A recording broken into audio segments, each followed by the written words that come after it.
Another one? What's with these guys?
Hello, everyone, and of course, welcome to Red United TV. It's your boy, Avorum Spice, and we are back again for another Manchester United podcast. Yes, your weekly podcast, your weekly Manchester United podcast that we talk about the game. And of course, today is a special day because it's deadline day. Deadline day for Manchester United. So we will be discussing all the transfers, the ins and out that's happened today. There's so much to talk about. We've got Lammens, who potentially could be joining Manchester United, and I'm happy about that. We have Antony and HOJLUND, whose transfer has been resolved. They've respectively gone to their club, Real Betis and Napoli. But Jadon Sancho still, Aston Villa, still not confirmed. Jadon Sancho, I don't know whether he wants to stay or go, but he must loves it in Manchester United. Speaking about freedom fighter, for a freedom fighter, you do not want freedom, my friend. Every opportunity that's been given to you, you have decided to not even entertain, or if you have entertained, I didn't entertain small, and then leave. Make sure you guys smash that like button and share across all social media platforms as I'm waiting for the guys that'll be joining us shortly for this podcast. You know how it is. Throw your comments related to Manchester United, of course, or your questions in the comment box as well. And of course, remember to become a Red United and remember to subscribe to Red United TV across all social media platforms. I mean, remember to subscribe to Red United TV on YouTube. And of course, follow Red United TV across all social media platforms. Click on the description. You see the link tree there. You follow Red United TV on Instagram, Red United TV1. And of course, Red United TV on Twitch and Red United TV on TikTok. And of course, you can follow myself on X, personally, Avorum_Spice, as well on Avorum_Spice for the Instagram as well, man. Become a member and click on the perk that suits you. Just waiting for the guys to jump in and join us as they are running late. I can't believe it.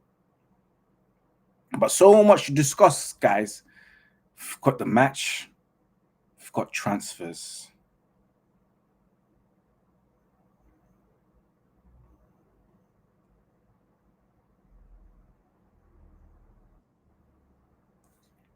Big up to everyone as well, man. Before we get cracking, Jerome is in the building and Amok is in the building. I'm just gonna Amok, just give me the thumbs up when you are ready to go. He's ready to go. He's ready to go. Oh no, you're not. Oh my god, He gave me the thumbs up. He said Freshening up. thumbs up. And then he's like, no, Ready for the cameras and that. I'm not ready. I lied to you. But yes, Jerome, big up to you, man. How was your week? Of course, it was a better week than the previous week, I assume. Yeah, big up, man. Yeah, this weekend was blessed. Like, it's good to see United playing on a Saturday for a change. Thank God. It's one of the ones that if we win on the Saturday, we can just enjoy our weekend and not have a bad end to the weekend like we have done for the last couple of weeks. So yeah, it was good all in all. And then today, man was holding the fort today because obviously it's Labor Day in America. So I was just out here just doing everything today. So yeah, it's been a long Monday, but everyone's back on Tuesday. So it'll be just normal service from tomorrow. But yeah, you got to just keep the grind going, put in this work, and yeah, good things will come in the end. Yes, Amuk, man. How's your week been, man? My weekend was good, for once. Yeah, it's hard for us to win on the Sundays. So just knowing that you're playing on a Saturday, we all watched the match, we saw what happened in that, but it was quite good. That little bit of relief.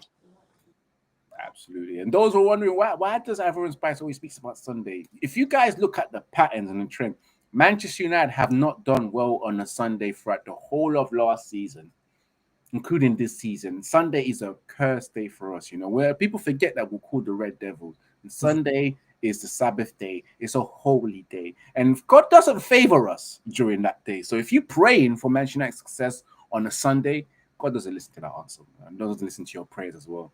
It is what it is, man. But yes, guys, let's go straight into it because Manchester United have finally collected 3 points in the Premier League. They're no longer in the page 2 of the Premier League. They're sitting in page 1, respectively 9th or 10th as we speak. More points than Manchester City, bro, in 3 Premier League games, And we've got Manchester City next after the international week. I'm very sure everyone is probably thinking, yeah, we're not too worried. Manchester City are not looking at their absolute best. They could lose back-to-back games. They've done this last season. But it is what it is, man. Now, let's talk about it, man. Manchester United 3, Burnley 2. Manchester United scamming a win. That's what I put on my title in the match reaction because, of course, we scammed it last minute with a penalty scored by Bruno. This time in the bottom of the corner. Unlike last week, it's still in the sky, somewhere in the space. I've heard it hit a satellite dish in space, and it's still surfing in space as well as we speak. But Bruno finally got that penalty. And Bremo got his goal as well, his first Premier League goal, which I was so pleased for him because, of course, as you all know, on Wednesday, he missed the second round of the penalty shootout and ended up with Grimsby winning the Carabao Cup and knocking Manchester United out in the Carabao Cup second round. Second round, guys, not the third round. For those who are wondering, I never watched it, but why are we in the second round? Yeah, we're not used to Manchester United being in the second round of the Carabao Cup. It's usually September when all the big teams come, the big Premier League teams come into fold. But it is what it is, man. Big up to those who got the goals in. No goal from HOJLUND at first, and then an immediate impact goal as soon as we conceded the first goal. And Buemo scoring, making it 2-1. And then Burnley's again equalizing, making it 2-2. But Bruno Fernandes got the winner. We've got the Bruno Fanatics, the Bruno Holics as well, going crazy because Bruno scored a penalty. But yet they forget that Bruno had a horrible game throughout the whole 90 minutes, man. Let me go straight to you. Let's open up the chat. Let me get your thoughts on the match as well. Let's start off with you, Jerome, and then, of course, tomorrow, let's get your thoughts. Yeah, the match itself, I thought that it was going to be a comfortable 3-0 scoreline because we started off quite well.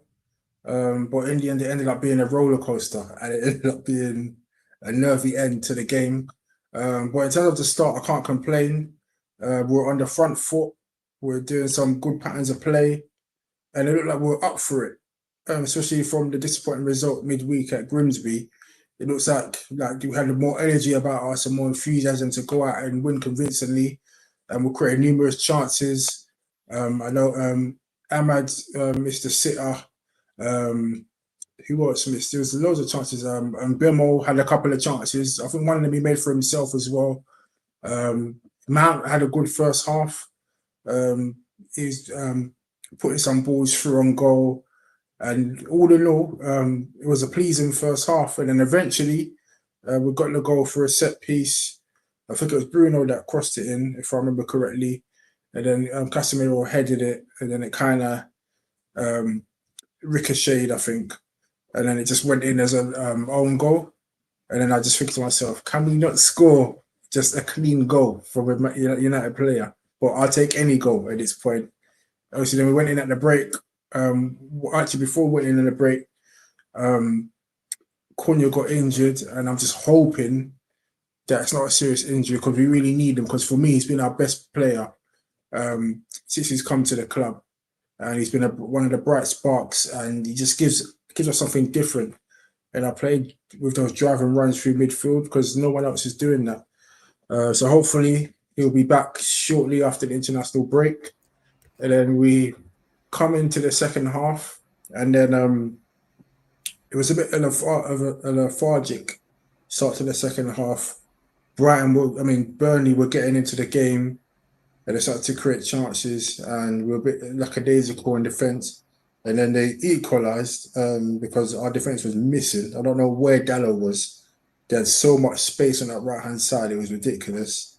And it's a good goal. It was a good finish at the end. And he's just thinking, here we go again. 1-1. The nerves start kicking in. The performance is starting to decline. And then luckily, we got the immediate goal to make it 2-1 for Mbemo, who seems to be the only one that's scoring goals for us at the moment. So open play goals, that is. So I was thinking, yeah, right, let's just hold on to this 2-1 because it's looking like one of them games where it's not going to be a comfortable finish. So let's just hold it out. And then Bruno gives the ball away. And I'm thinking to myself, Burnley have equalised. But for some strange reason, it was called offside. It looked onside to me. But apparently, it was offside by an elbow. So I was just thinking, okay, maybe this is our day then. This is the slight luck that we need. And then shortly after, they made it 2-2 anyway. It was just ridiculous. I can't remember how that goal went in. My head was gone at that point. When it got to 2-2, I was thinking we could have easily been losing this game. And then it was just like, it was looking like it was going to end in a draw. And I was just thinking, if this is going to be a draw, then Amarin, he needs to walk because this ain't acceptable. Like, no wins in your first 3 games, 2 of which are very winnable, respectfully, away at Fulham and at home to Burnley. And then we got a bit of luck at the end with Ahmad getting his shirt pulled for the penalty. On first view, and to be honest, I didn't think it was a penalty. I thought it was outside the box. But they reviewed it thoroughly, and they decided that it was in the box or on the line, which is still count as being in the box. And they gave the penalty, and I thought, okay, Bruno's going to step up now. You better not sky it again. If you sky it, then just get out of this club. Literally, it was that moment. Imagine Bruno missing another penalty again. 2 consecutive league games. The fan base the heads would have been gone. But luckily, he scored under immense pressure, and in the end, we celebrated like we won the World Cup, which is a bit embarrassing. But a win's a win, and I was relieved that we won because now it kind of puts us in a better mood going into the international break. And like you said, I think we're in 9th position at the moment, so it's kind of almost like a springboard now. Got the first win out of the way. Now let's hopefully we can kick on from that. But we've got to still remain humble because respectfully it was Burnley, and Spurs had beat them, I think, 3-0 in the first game of the season. That's why I expected us to beat them quite comfortably. But all in all, it turned out to be a nervy end, and we did ride our luck in some cases. But we did deserve to win in the end because we did create a lot of chances. I think we had like 26 shots in total, but we only had 6 on target. So even though we did deserve to win with the chances that we created and the amount of shots we had, we just need to be a bit more clinical in front of goal, and hopefully that will come with confidence and wins, because winning matches is so important. The longer it takes you to win your games, then it just puts you under more pressure, and then all of a sudden you're just missing sitters all the time, and you're panicking, you're not composed. So yeah, let's hopefully now we can use that as a springboard now, because we need to get that second win. It feels like an age since we've won 2 league games in a row, so hopefully we can do it away at City, who ain't really on form at the moment. So let's try and get them at the best time, which is this time. Absolutely, man. We're looking forward to that Man City game. They have not been informed. One thing you mentioned as well, it absolutely hurt me when Cunha dropped down and said, "Oh yeah, my hamstrings are gone, man." And I was like, "Oh," because one thing I noticed during Cunha, as soon as he came off, before I get to your Amuk, yeah, as soon as he came off, the level dropped off, and I hope you noticed the level as well even dropped off when Mount came off as well at halftime. And I'm hoping Mount's not injured again, but something tells me he may have been injured. Or was it planned for him to play 45 minutes and Kobe Mainoo plays the second half just to keep him sweet before the transfer deadline day, you know, and just in case he wanted to bang on the door and say, "Yo, I still want that loan move, you know, I don't care." But yet I'm hearing that he did that, but it got rejected again. But I'm up, man. Thoughts on the game as well? What was your thoughts on the scoreline, starting lineup, and of course the penalty? I think the game itself in general was quite a good game for us in the first half. We did dominate the game. Like we did create a lot of chances, but obviously the team's not that clinical to execute these chances, and it's a bit sad. But the connection, how the team passed the ball among themselves. The one thing you're right about, and Jerome is right about, is as soon as Cunha came off, the way we played changed. Like we didn't pass the ball too well. Like I think the midfield became a bit weak because you know when you go forwards, that takes the ball come collect the ball from the midfield and take it forward. It makes it easy for the midfield to stay and defend properly. But as soon as Cunha came off, we lost that touch, and it was quite disappointing to see. But Cunha's actually quite a good player. I hope it's not too serious.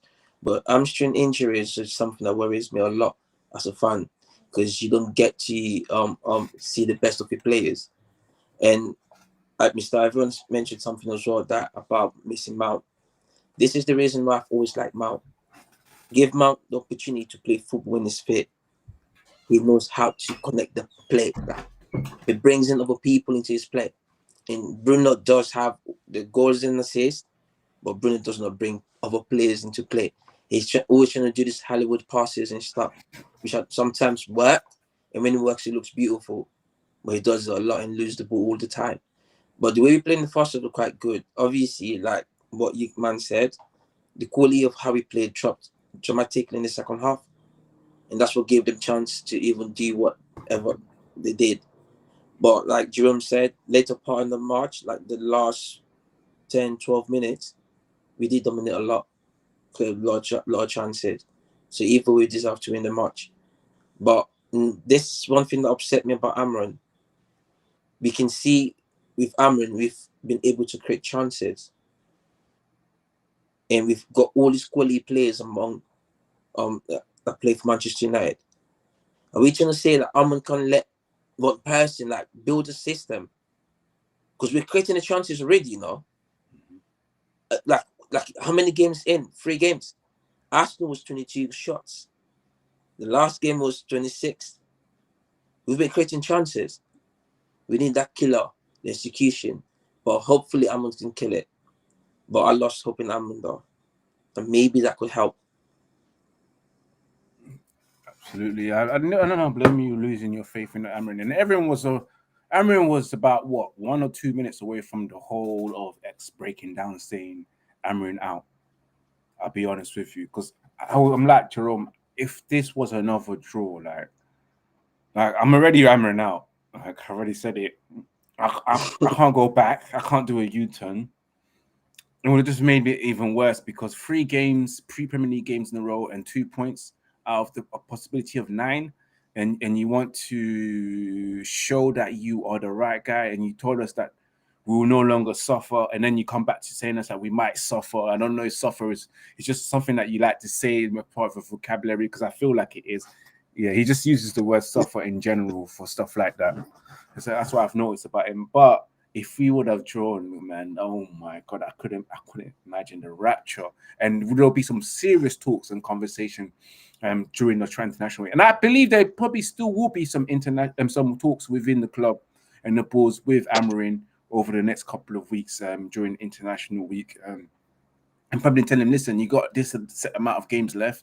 If you don't do this, then you gotta go. you know, because he got a lot, and I can see some frustration with the manager. Like we played yesterday. I mean, we played on Saturday. There were so many chances created, 27 up to 26 shots, 26 chances created at Burnley. But what was the problem, guys? Not clinical. Just Not missing clinical. silly I think chances. And Like, I think because we don't have like a proper forward, like when you got for Man City, they got HOJLUND. So whatever Man City does, they know they got to feed HOJLUND, and that's why he scored a lot of goals. People don't understand, and he's so good. He can always come get the ball and do what he does with it. But half of his goals, or majority of his goals, comes from other players putting it in the right place for him to do it. If Amon can build a team that plays, like we already got a team that can, we believe that they need to improve themselves, but the system is slowly showing like they could actually do this. If we can play and support the forward, I think Sesko need plenty chance. If I'm starting in the next game, like he needs I think chances. I think the goals will definitely come because we saw last season, especially in Mbemo and Konya, their goals and assists and their overall performances, they were like probably like the two best number 10s last season. So I reckon it will definitely come. I think it's just a confidence thing and getting adjusting to life in a new team. So I'm going to be patient on them. And then, yeah, you're right on Sesko. Because he came in quite late, I don't think he was physically ready to be starting. But I think after this international break, he needs to be starting. I expect him to be starting against Man City. Like, you can't just be like sitting on the bench like indefinitely. There needs to be a time where you need to go, right, it's time to put yourself out there now and start performing. Like, see, like Arsenal with Gyökeres. Even though he wasn't like fully match fit, they just put him straight in. Like, that's what we need to do now. We've given the Sesko the sort of the bedding in period. But once we come back from international break in 2 weeks, it's all guns blazing now. It's business, time for business. Man City away. We've got no time to be relaxing on the bench. We've got to start going out there and scoring goals now. So, but we do have a couple of players that they just need to kind of just relax a bit and just, just calm down. Like, especially Ahmad. Yeah. Some of his he's becoming a bit frustrating. I don't want to pick on him, but some of his plays is almost like, I feel like shades of Garnacho, and also with his finishing as well. That's something that he can improve with time. Obviously, he's still young and he's still got good aspects of his game, but yeah, some of the chances that he missed this season, especially against Burnley, were just like, come on, you need to be burying that. I heard people blaming Mbemo's pass. No, it was perfect. I think you can't be blaming Mbemo's pass, even though it wasn't like totally just smooth on the floor. There's no excuse. You should be burying that. Like, literally, you can't be blaming the pass from that distance. That's true, though. That's true. Ahmad had the chance to actually stop the ball and shoot, control and shoot. Like, doing that makes me feel like if he was doing the training session, you can do that. But that's the actual match, Like we said, this needs to improve the aspect because that was a clear goal. Like, if that was Sesko smashing it in, if that was another forward, they'll smash it in and do what he did as well, kind of upsetting. Like, do proper. Like, the only person that can do that is Bruno. Sometimes it's cause, but Bruno will stay in front of goal and do all type of stupid things and it works. But Ahmad actually did something that I was quite upset. You had the chance, like you had space, chance, control the ball and shit, or just do one touch. Because the only thing I'm kind of focusing on Ahmad because he's actually having his proper chance now. On the ETH, he was always on the bench. Now he's actually part of the starting 11 on a regular basis now. So you need to just grab your chance and take your chance. Because at the moment you're not taking your chance. And if you keep acting like this and playing like this, you're end up going back onto the bench. The manager needs to put him in the right position. Then you don't think wing back is suitable for Ahmad, or you prefer him in a number 10 position?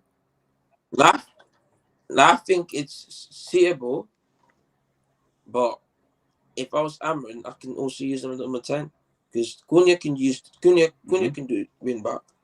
I think even in Burma can play on the Like, right as well. like when we can do wing back. So like we got forwards, that's not just forwards. In Burma can play number 9, Konya can play number 9. Like these are just I've watched the interview with Burma and Ferdinand. He did say he actually trained himself to play different should be able to positions interchange, because he knows in the modern day football, you have to know how to like. Yeah. You can't just stick to one position. It don't work these days. So, like, I feel like the manager got so many options to do. You see that little trick? He got players that can do anything for him. But one thing I think he needs to do what Pep did. Find yourself. We got Sesko. I don't care how long it takes for Sesko to score goals. Play Sesko. Because when HOJLUND came, HOJLUND got chances upon chances. We did not see nothing. And we all got upset and disappointed and we felt whatever way about HOJLUND. The same Sesko need chances. The manager actually got the full forward. We don't need to focus about forward no more. The midfield and the defend. The keeper spawned. Yeah, we've got enough attacking threat up front now. There's no excuses to not be scoring goals. You got the false 9 option, also you got the number 9 in Sesko. You got Mount, you got Bruno, you got Konya, you got Mbemo. There's loads of options now. We need to be scoring goals. So, we got a player that gives us set pieces all the time, which is Ahmed. Then we need to improve on the set pieces this season because we've been getting a lot of set pieces. We do nothing. Oh, can I ask you a question? Just looking at the last couple of the first 3 games in Manchester United set piece routine, would you say it's improved because we have kind of scored from a set piece? And I've seen the routines that we've been taking, trying to find Bruno outside the box as well, which he happened to smash it with Mbeumo's cross. A bit more in swingers corners as well. We have looked like a little dangerous in the set pieces, attacking wise. Defensively, we already know what's suspect and poor. Yeah, I think. I think. I was gonna say there have been some slight improvements. The reason being because they're not letting Bruno hog all the free kicks and corners. They I've seen Mbeumo take some. I've seen Mount take some. So they're switching it up. So they're making it less predictable. Like last season, and in fact, the past 3 years, it was poor. Just Bruno taking everything. It's like, as an opposition team, you're making it so easy to defend because you just know he's just doing the same thing. He's just putting it in there and hoping for the best. But now there looks to be some sort of strategy to our set pieces now. And I think the introduction of Mbeumo as well, who's good at set pieces as well, has definitely helped. So hopefully we can get more goals when Sesko starts, because Sesko, he looks like he's got a good leap on him. Yes. So I'm looking forward to that. Of course, he's got a good leap. He can dunk like a professional basketball player. So hopefully we'll see him be used. And the funny thing, because I know my club, when Sesko's on the bench, my club will cross the ball to the false 9, then the false 9's not in the box. But as soon as the real striker comes in, they stop crossing. That's the problem with Manchester United. You got a real striker up there, they no longer cross it, they no longer look for the striker. But when you got the false 9, they're crossing the ball, they're looking for the false 9. I don't understand my club, man, when they play their football. Honestly, am I lying though? It's the truth. They look for the false 9, they cross the ball with the false 9. When the actual real striker comes on the pitch, still pass to him. They don't pass to him, they don't cross the ball to him, they just tell him, man, what's going on? No, that's true though. That's true. But like I hope Sesko, like Jerome said, could just get into the team. We actually got a good one, Like I see this, he's gonna be something special. All we need to do is build a system that supports him. Because he's like Harry Kane. They comes down, they will come to the midfield, come collect the ball, go with whatever type of passing, whatever system Antony's using the players to play with. He can blend into any system. I've watched him play games. Like I'm thinking, like, he needs to start. He's striker. He already there, and I feel like he needs more games. But to be honest with you, a set piece has been right though. Like my honest opinion would be the ones that actually clicked. It's either Mbeumo or Mason Mount. But Bruno's one's always still the same. Like Jerome said, it's predictable. But it kind of improved but needs to be improved when you got a player like Sesko in the team. He's physical. Yeah. I'm just trying to get used to the team, to the I Premier think League we've got itself. more players that are willing to attack the box now. Because I don't want to pick on Rashford, but every time we had Rashford in that team, this guy did not want to get himself in the box. Yep. So we never had any sort of presence every time we were having these set pieces. Man will just linger outside, or stand next to the person that's taking the corner. I'm like, get yourself in the box. Why are you standing next to Bruno when he's taking the free kick? Get yourself in the box. Add yourself as an extra man, an extra threat, so that we can hopefully score a goal. But we don't have all of that. We don't do all of that. It was more no We've got players in the box now. So let's see. He was more. I seen Marcus Rashford more of a number 10. He always wanted to be involved. Like even when they played in proper number 9, he always came down and got the ball. For me, in this modern football, I think Harry Kane does it better than everyone else. Absolutely. As much as I'm not be a big fan of him, obviously he plays overseas and stuff, but as a forward, he does it better than everyone else. He's the only forward that can come, get the ball, take it back, and do something amazing. He don't even have to score. He can make an assist. Harry Kane can actually do a better job than Bruno sometimes when he come get the ball. Well, Bruno is good when it comes to like that individual, like when you need that one person to show leadership some way, somehow. It works. Get the goal last. Make sure you guys smash that like button and share across all social media platforms as well as we move on to the next topic. Before we move on to the next segment, let me just get you guys man of the match and donkey of the match in that game against Burnley. Jerome, let me start with you with your man of the match and donkey of the match. Yeah, definitely Bemo, without solid or doubt. He's one of our bright sparks as well, along with Cunha. And at the moment, it looks like he's the only one that could score goals. So I'm going to give it to him. And he was lively. He had a few chances. It's almost like he can make chances for himself as well. Yeah, and he's got a good first touch on him as well. And he gets involved in the overall play. He's not just like a last action player. Like this guy's heavily involved and he's got energy about him. And yeah, man, I think we did the right thing in it. And people were saying that we slightly overpaid for him, but I'm glad that we've got him. So, and the donkey of the match, I'm going to give that to. I think I'll give that to, because we've won. It's hard to get a donkey when you've won, but I would say he kind of annoyed me. I'll probably say, he's better than Onana, but I'll probably have to give it to Binder because that second goal that went in just looks stupid.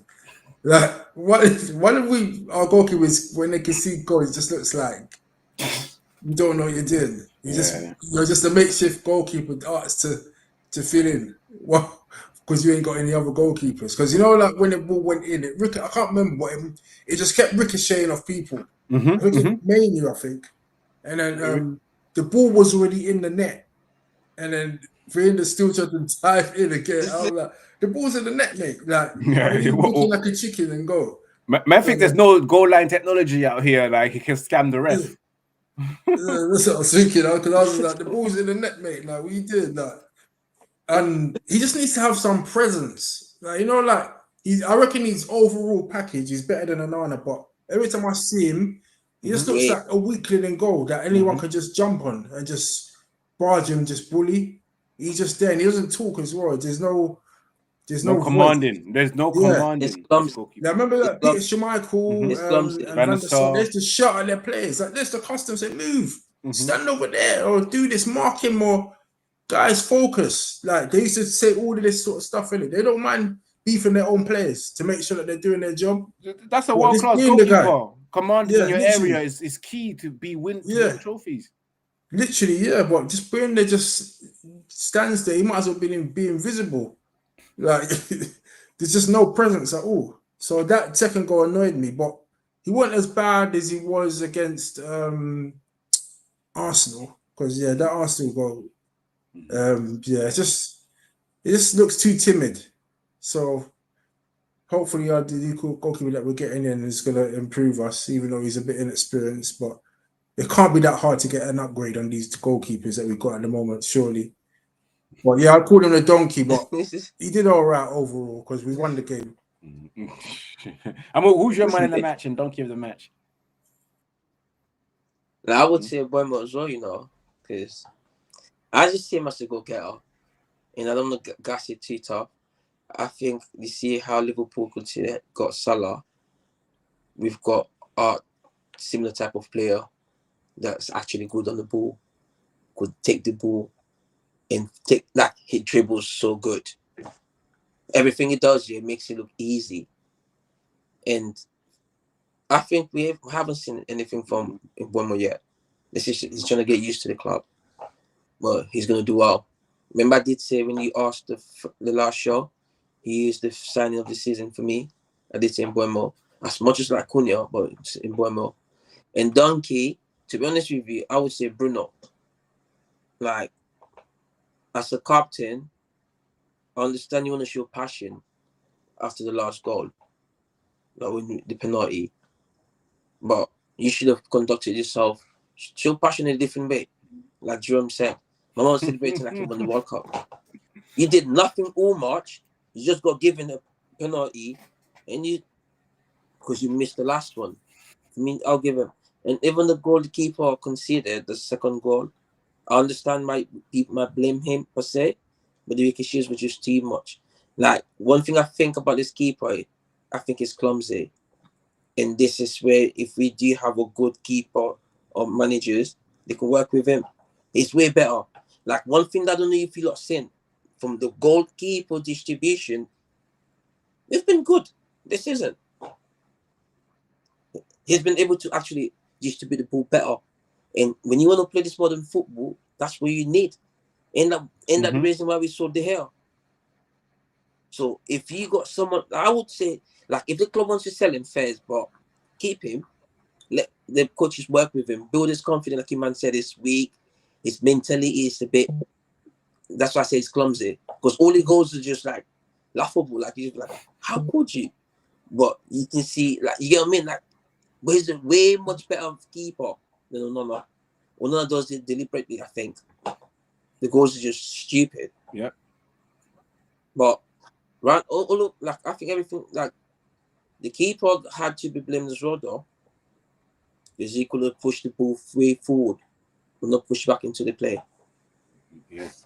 And my man in the match, I'm gonna have to make it quick. It is Bruno, and don't give the match. I'm gonna have to give to Ahmed, man. That miss really annoyed me because if that was a goal, that's a certified goal. We would have won the game 4-2. We wouldn't have been in that position where we were desperate to get that final goal. We probably would have had an easier finish of the game and a higher scoreline if people took their chances. I don't blame our Ruben Amorim for sitting like that all the time, with his head high, thinking this team is jarring, this team is annoying. I don't blame him for doing this behind the when there's a penalty and not want to see. Like, I don't blame him. Like, even I was like that. Like, during the match, like, I'm like, this is frustrating.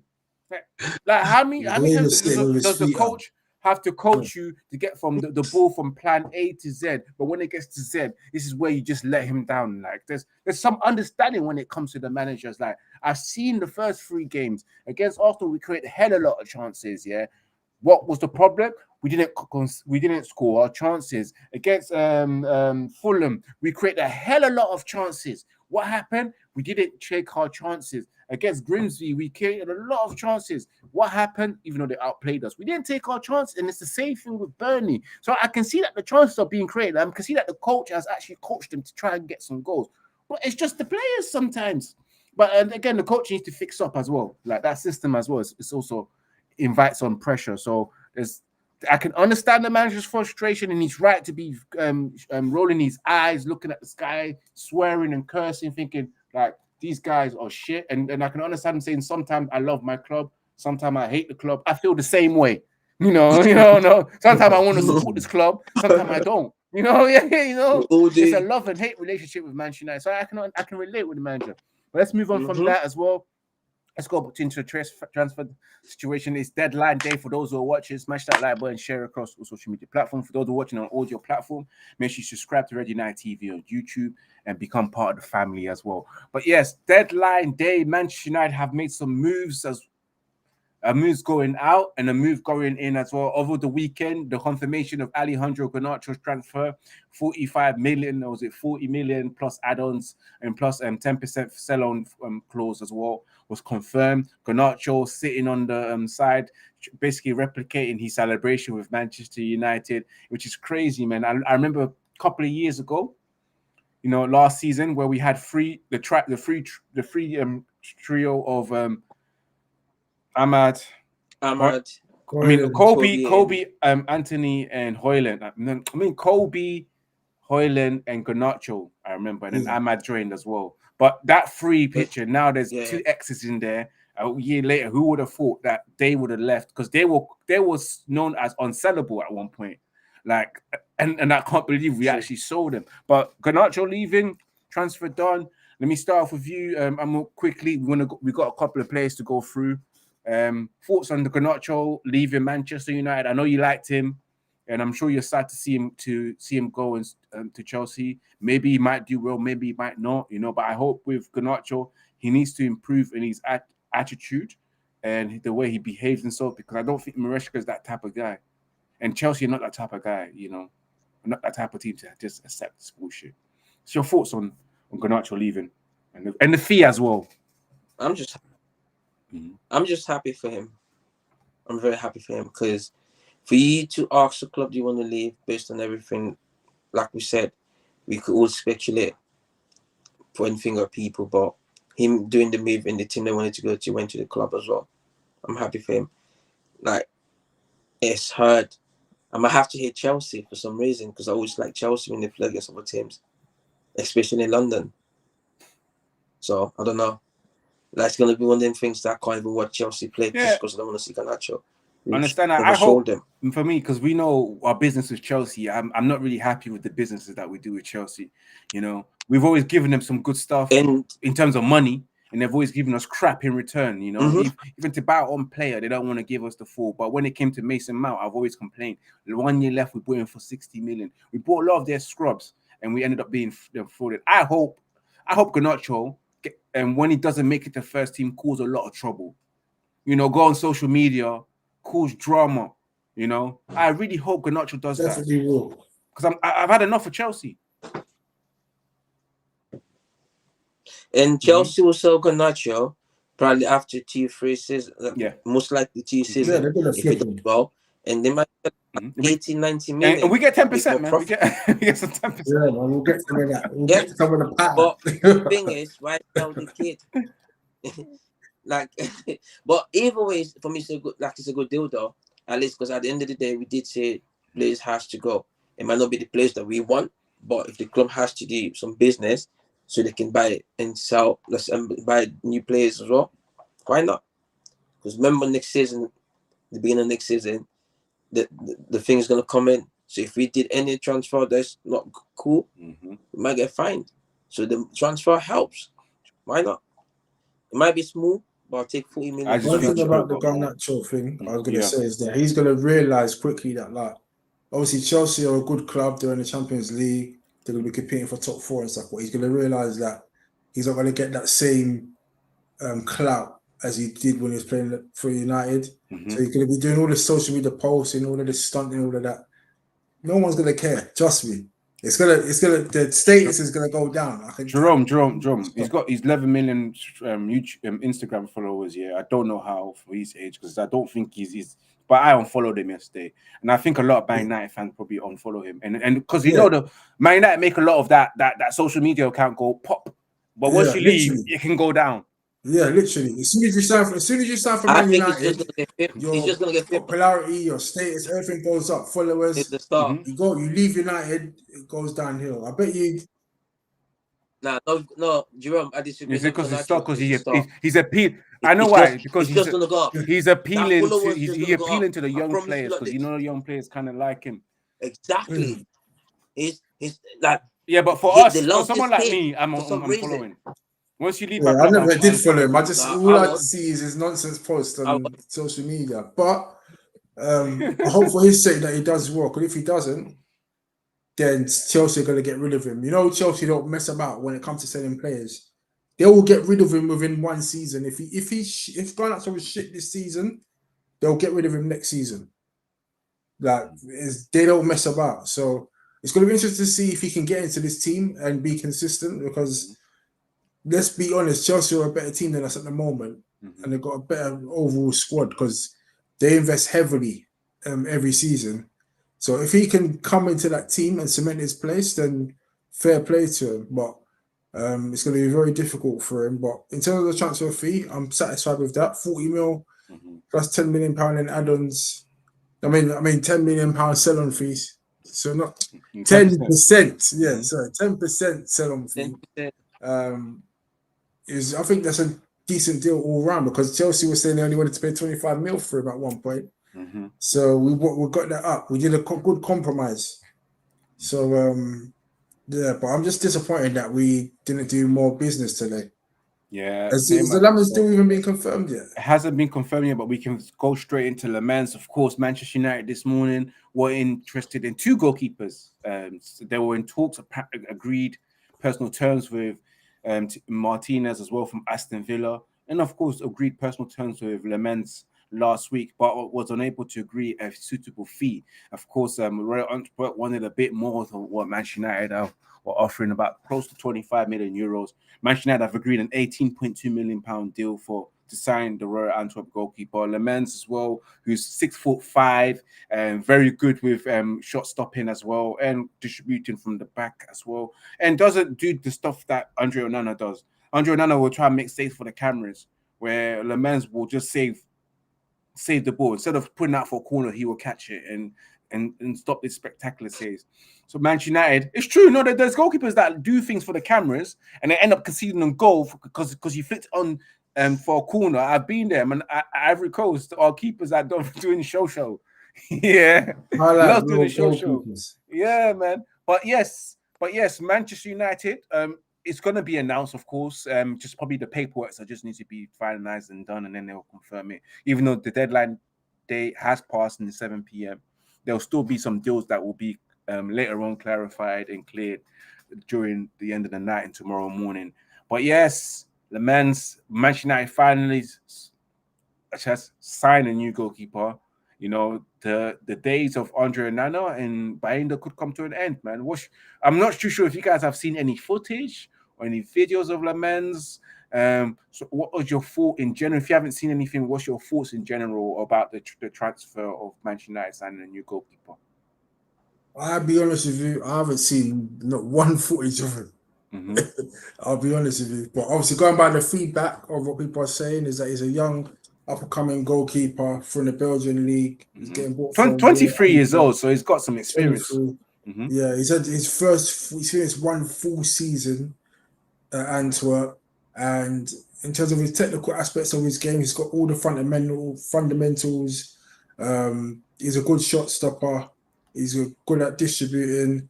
I think what some of the feedback from the scouting was that he needs to improve on his concentration levels.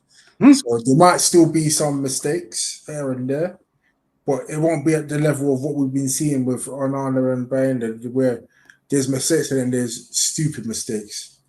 So, and then obviously it's the experience factor as well. Playing for a big club, there's question marks over that, because obviously playing in front of 75,000 fans at Old Trafford, with the whole world watching, is a lot different than playing in front of, say, 10, 15,000 people when nobody's really watching you on TV. Because let's be honest, there's not much people in the UK are going to be watching the Belgian league. But as soon as he comes to the Premier League, all of a sudden everyone knows him now and everyone's watching. And as soon as you make the mistake, you can become a meme very quickly. So those are the things that we don't know about yet.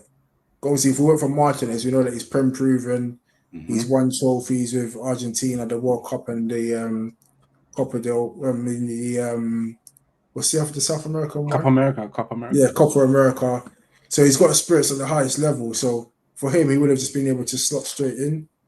But I guess United are looking at the future. They're thinking there's more longevity in the Lammens deal than Martínez, who, let's be honest, he's a good goalkeeper, but on the flip side, we could end up bringing in a keeper that's on the decline. and you could just be like, well, within 1 year, he's totally shit. And then you're thinking, oh, you only gave us one good season, and we bought you for like 40 M's, and we can't get rid of you. Because he would have cost Martínez is 32 years old. Mm-hmm. He's going to be 33 this year. And he's, like I said, I think he's on the decline. And he would have cost a lot more than Lammens. So I can see why they went for the cheaper option, looking at the long term. Mm-hmm. But I did expect more than just bringing in the goalkeeper on deadline day, to be honest. But I'm sure the club got some sort of plan. I hope so.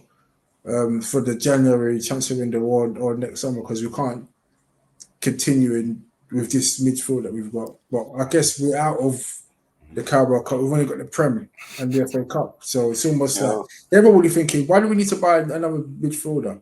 Yeah, I don't know. We've only got one game. Manchester United have ruined me because for content, I'm screwed. I might as well start doing the WSL Man United women games and watch them because what am I going to do when there's nothing?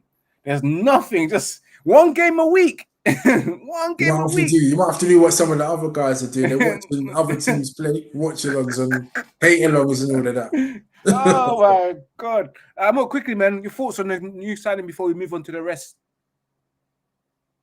I think you're mute. I think he's a good signing though. He's 22. Like, hopefully, he could become the new De Gea. That's why. To be honest, that's everything around him. That's why I see is tall, agile. Hopefully, he can put in the Premier League. Hopefully so. Like the videos I've seen, he looks a bit more better in terms of like what we mentioned about buying that. I think he lack control in that defense, because as you see, Van der Sar and all this other great keeper been able to control the defenders, the fight within themselves. You've heard the story of it. Yeah. Right. Yeah, with the keepers and stuff. We need to get back to that. And he's actually got that. Like he knows how to tell his defenders to, like, let's see. He's young and he's got that. So yeah, hopefully he's got a presence. And but he's 6'5". You better have a presence, and I hope. And I see he's a bit vocal, and we need that, man. But let's move on from Lammens because we don't have that much time left. Manchester United have agreed 2 signings to leave Manchester United. Antony deal has been agreed with. For Real Betis around 25 million euros with a 50% sell-on clause. Because of course. We did get bumped when we signed Antony, and we don't pay him any difference at all. I heard that Antony wanted to be paid off a little bit, like Manchester United to cover some of his salaries. Man United said, "Nah, man, nah. You can go for 25 million. They will cover your wages, and we will get 50% when they will sell you, because they will eventually sell him. And that's a lot. That's a good deal for Manchester United. And of course, Rasmus HOJLUND himself has joined Napoli on loan with an obligation to buy for 45 million euros, and I'm sure they probably paid a loan fee up front as well. I reckon 5 million loan fee up front, which makes it about 50 million. Thoughts on those 2 transfers outings, guys? Yeah, very, very happy. Like, with all due respect, the Premier League was too tough for both of them, particularly Rasmus. It was embarrassing at times. I felt sorry for him at times watching him play. The ball just constantly bouncing off him, and he's just literally offering nothing, and just always on the floor. Premier League defenders bullying him. The Premier League was just very unforgiving for him, and he had 2 years. It just didn't work out. With Antony, he worked very hard, but it just didn't seem like he was improving. Like, we always said that he only had a left foot, and 2 years later, we're still saying the same thing. He's only got a left foot. So you're thinking, are you not like working on like your weaknesses in training and stuff? Like, you're just going out there just doing the same thing, and you're becoming very predictable and easy to defend against. Because it was almost like after the first season, all Premier League opposition defenders just worked him out, and he just became obsolete in the Premier League. And it was almost like we had him on the pitch, but it was like he was just there to be there. He wasn't impacting any games. He just gets the ball and just goes backwards and passes it backwards, because he didn't have anything other than a left foot. And it will cut in and shoot, but it will cut in in slow, almost like in slow motion, and it just gets snuffed out. So it was almost like the Prem's too fast and furious for you to just adapt to it. So all in all, we got a good sell, like you said, with the 50% sell-on clause, and I think with the Napoli deal, as long as they qualify for the Champions League, then they'll have to pay for HOJLUND separately. So I think they had to go because we need to get in better reinforcements, and I think we have. I think Sesko's better than HOJLUND, and I think Mbeumo is definitely better than Antony, because Mbeumo can offer a lot on that right hand side and in the 10 position, and Antony just had the ball and just did nothing with it apart from cutting and shoot, and it just usually just sky into the stands 80% of the time. Or if he did cut in and shoot and hit the target, it was mostly always a timid effort. It was almost like, why did you even shoot? Like, you just wasted possession. So yeah, I'm happy that they're both gone now, and we can hopefully move forward in those areas of the pitch. Yeah, and let me go to you, Amuk. Yeah, of course, we're coming close to the end. Your guy, Jadon Sancho, man, freedom fighter, man. What's going on with your guy, Jadon Sancho? He doesn't want freedom. I can't understand someone that's screaming out freedom, but when freedom comes to him, he's like, no, I was only joking. I don't want the freedom, man. I just want this bag. You know, I just want to chop this bag. But yeah, Aston Villa, is it going to happen? Because I'm reading that happen. It's not happening. I don't know. Hopefully it happens, but I think Sancho might take a deal, like a loan deal, because I don't know if you remember what I said a few weeks back. I did say Sancho wants to leave the club on the free, which means he gets to make more money, and you got one season left with everything that's going on. Come on, man, let's be broke. But is it going to happen, man? Because hopefully, from what we're reading, hopefully it happens. Because if he doesn't go, both clubs are trying to argue and stuff. Let's see if it happens. It happens. And if it doesn't, what's your thoughts, man? If I'm Manchester United, because I'm paying you that much money, I would actually have to integrate you back into this team, but with a different type of perception. Because the old manager you had the issue with, it's not here no more. But the club owners still have that issue with him. Yeah, I don't think it's Amarin. This is what I'm saying. Like him and his people run the club, and if that happens, him and the people around him should go make the club and have like a proper conversation, because the club won't afford to have Jadon Sancho in the club training by himself, doing whatever, not playing games and getting paid. That would make us fans go crazy, even hate Sancho more. So I believe if I was Sancho and I can't get the last move, I'll have to do something, bring my people back. Let's have some new negotiation with the club itself. And if I have to apologize this time around to the board that vote, because I think he has to. If he wants to come back, he has to apologize for his behavior. Apologize to the board, fair enough, but to Ten Hag, nah. No, Ten Hag ain't here no more. He doesn't have to apologize to Ten Hag. But I think an official statement, if he was to stay, would be to the fans and the football club itself for his behavior. 100. I was just looking. So the Sancho deal ain't been done yet. It's not confirmed. I heard something. I'm like, what's going on with you, bro? Like, you get the Premier League move, and I heard that they will pay 80% of your wages. When I read, so 80% is a lot. Man, I just have to pay 20%, and you still get your £325,000 a week. You can still keep sweet. You get me? It's all good, man. You're gonna get there. I was just looking just now. Couldn't see nothing. The only thing can't see nothing. 11 hours ago. Warney on loan. Yeah, and he can get if he wants to stay in Manchester to get his dream move to the MLS, where he can go to America and go to somewhere like Miami and LA, where Sweetie will like it, and he can sign for LA Galaxy or LAFC or Inter Miami. Then let's let it be. But this is World Cup year, man. Jadon Sancho, man, be free. I want him to be free, man. I want him to be free. Freedom is a must for him. So get this. What? Maybe his freedom is not working at all. Yeah, I think so. Yeah, I just don't understand. 250 bags a week. Yeah, man. So, guys, overall, what do you think of Manchester United transfer window? We've have the signing of Leon, which was back in January, but it was confirmed. You got Mbeumo, You've got Cunha, you've got Šeško, and you've got a new keeper coming in, which will be confirmed in the next couple of hours. But in terms of outing as well, compare it to Rashford going on loan, where Man United don't pay anything, but they cover all his wages and the obligation to buy the following season. Garnacho, we got 40 million from. Antony, we got 25 million from. HOJLUND on loan with an obligation as well. And of course, no midfielder. What you rate this transfer window out of 10?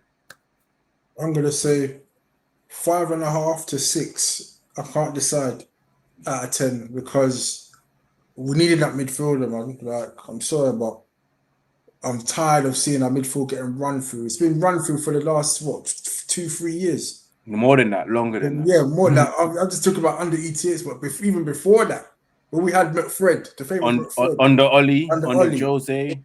Yeah, literally just ran through. Like, I want us to control games, like control the midfield, and maybe we shouldn't have bought 2 10s. Maybe we should have bought 1 10 and 1 CM. But it is what it is at the end of the day. We didn't get the midfield, and the world can see that midfield needs strengthening. Also, it looks like we're getting the goalkeeper in, which is a plus, because imagine we didn't get a goalkeeper or a midfielder and we just stayed silent all on deadline day, then yeah, there would have been a big meltdown. But at least we got one of the two. And the sales, I think we could have done better on the sales. We could have pushed for more sales than loans. Like, obviously, I'm happy that we got HOJLUND out, but they should have tried to push for the permanent. And then to raise more funds, maybe we could have got someone else in. Because you never know, it might just be a money thing why we didn't get a midfielder in. And then Rashford, I would have hoped that was permanent, but at least Barcelona are covering all his wages, and hopefully he does well so that Barcelona can do a permanent deal. But I expected more than 4 or 5 signings. I was thinking it was going to be like a big, massive overhaul, 6, 7 signings and 7, 8 departures after he finished 15th place and that embarrassing loss to Spurs. But I guess you got to be realistic. This ain't FIFA, and they did what they could, didn't they? They got their 4 or 5 in. They got as much departures they could. They tried to accumulate as much funds from those departures they could. So that's why I'm giving it a 5.5. Actually, I'll round it up to 6. Just for the fact that the 2 10s that they got, they're actually good quality 10s. I'll give it a 6. So a 6 is probably like average, but it needed to be better than average. For me, at this level, at the highest level, average isn't good enough. When you look at what Liverpool, Arsenal, Man City and Chelsea have done, what we've done is not good enough. So I'm going to give it I'm going to boost it up to a 6. I'll give it an average. What's your overall thoughts out of 10 with this transfer window? I would say 7 to 7.5. No, 7 to 7.5. Because before this transfer window started, we all said the club was broke. We can't sell. But somehow we did a little bit of business for the first time. We actually seen our players going, not just players, but people actually played first team football. But I think for me, the 2 signings that I don't know, Buemo and Cunha, is a blessing for us. Like, the reason I'm saying they're a blessing for us because they've been playing in the Premier League. They understand this league, and they came to a new club. It's just like yesterday. They just got. So just how they've shown, I think, yeah, actually the club actually done well giving us them 2 players. I'm not midfielders or maybe one more defender or something.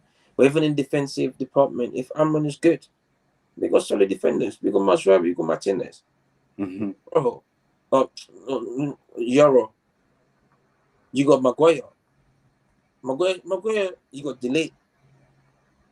But these are players that can do well, you know. More Martínez and Masraoui. And whatever ammunition the Masraoui does that as well. He can play both sides. But hopefully, I think it's been good. 7.5. For me, I think it's been a 5. I'm just not impressed with what's been going on with the outgoings. You know, I reckon if we got our outgoings done slightly earlier than before, because I predicted this, that Manchester United will struggle to sell these players. Yeah, then we could have had the opportunity to look for that extra midfielder, because now there's no time. They left it lastminute.com. They left their transfer outgoings to deadline day, and that's poor.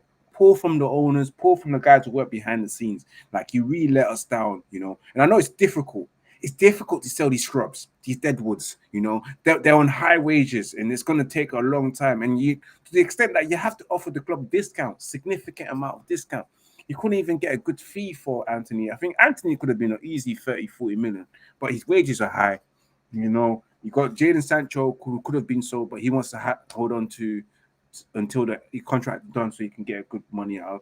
No one really wants to splash on HOJLUND. They rather try before they can buy.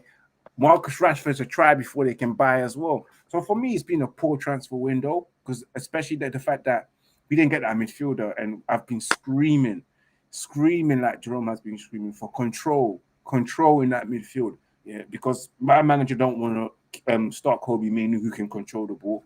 You know, doesn't want to address that. We need a backup as well, for just in case. Why am I saying Bruno? No, screw Bruno. Just in case the other two, Casemiro and them, not get in here. We need the bodies in midfield. It is what it is. But he didn't address that, and it's been poor. And let's be honest with you, even the attack here, you say we've got plenty of options, but we really don't. We really don't. We know we don't in that number 10 position. No, the we forward, really don't. We really don't. No, we've okay. I'll give you an example. Okay, cool. And then the two number 10 positions, Bruno Cunha, and who comes in? Mount. Who comes in after that? Are you gonna move Ahmad there? But Ahmad's playing wing back with Dalot. That's where the manager wants him, though. Yeah, and then Xerxes and Seth got front. Yeah, and you can put Bruno there too. And you can put Bruno there, but then you're missing the midfielder as well. You're light in centre mid. Like, it's not. It's so Bruno, not adequate. Oh, you better, Jadon Sancho. You better stay and play in the number 10 position. If I was you, Jadon Sancho, and start getting yourself ready, man. That would be good, you know. Mm-hmm. It'll be good for him. It'll be good for him, because his beef is not with Amorim. It's with Amorim. Yeah. You reckon Sancho will come back into the side if he stays? Well, Amorim did say he'll welcome them back and integrate them back. He did say that at the start of pre-season. So, and then that's when he said we'll suffer again. I remember that.